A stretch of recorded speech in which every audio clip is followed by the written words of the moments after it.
So this is part two. My video cut short. I guess I can't record for as long as I thought I could. I thought I had in the past, but for some reason it stopped. Anyways, last I was talking about wiping down the the leaves.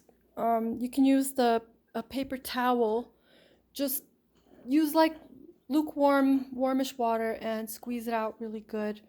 Um, and then wipe them down. The leaves don't want to be wet. Um, I don't have experience with the spraying of the leaves. I've heard that you shouldn't.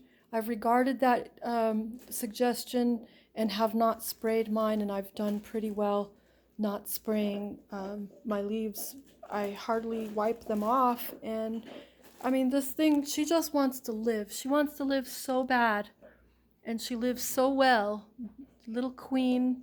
I've named her Aurora after my cousin in Alaska.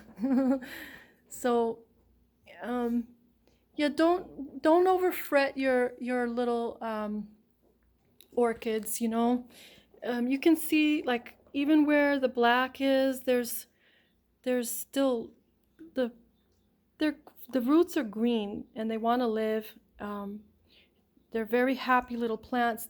I forgot to mention in what I recorded in the previous portion that got cut off was they like to be taken out of their jar and let to dry for a few hours, maybe even several hours or overnight, and then put them back in the water. If you're better at that than I am, then you probably won't get the blackening of the root as much.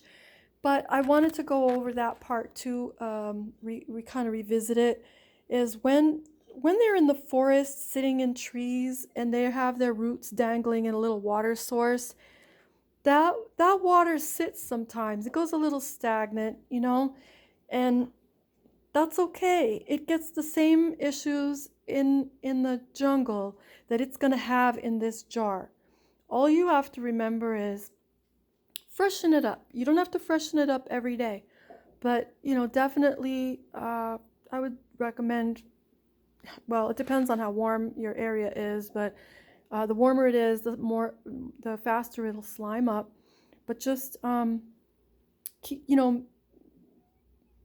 I would say every maybe 4 days to every week and a half, depending on how your water is. I think where I live, my water is very much more organic. It tastes organic when you drink it. It doesn't taste like that New York water. You can taste rock in our water, and it's got a high phosphorus content. So it depends, kind of test your water, see what your plant likes, if it's more acidic or alkaline. I really don't know what mine is as far as that is. I think it's on the alkaline side to the point of burning because I can't keep fish. The fish will constantly die. I love having a pond in my house, but I can't because the phosphorus water here is too high. But the plant doesn't seem to mind it. She seems to do really well. So again, if you have questions, that's part of what got deleted. If you have questions about anything I've mentioned or something I haven't mentioned, or you want to see a video on something more specific, you can let me know in the comments. Otherwise, I'll probably do another video on this plant when it passes this bloom and goes into its next next spring. This is May 1st of 2020, and so it might be 6 months to a year before I'll post another video on this particular plant, so you can see stage by stage how she's doing. I'm also going to get another one. I love this so much. This kind of orchid, the Phalaenopsis, they like the water, but there's the other one with the long leaf. I can't think of the name yet.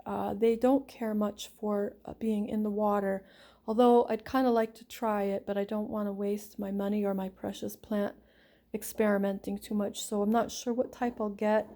I really do like the water I like the advantages of water as far as care goes. So I'll probably get another Phalaenopsis. I really love the ones with the green color with a little bit of pink veins in it. They're my absolute favorite.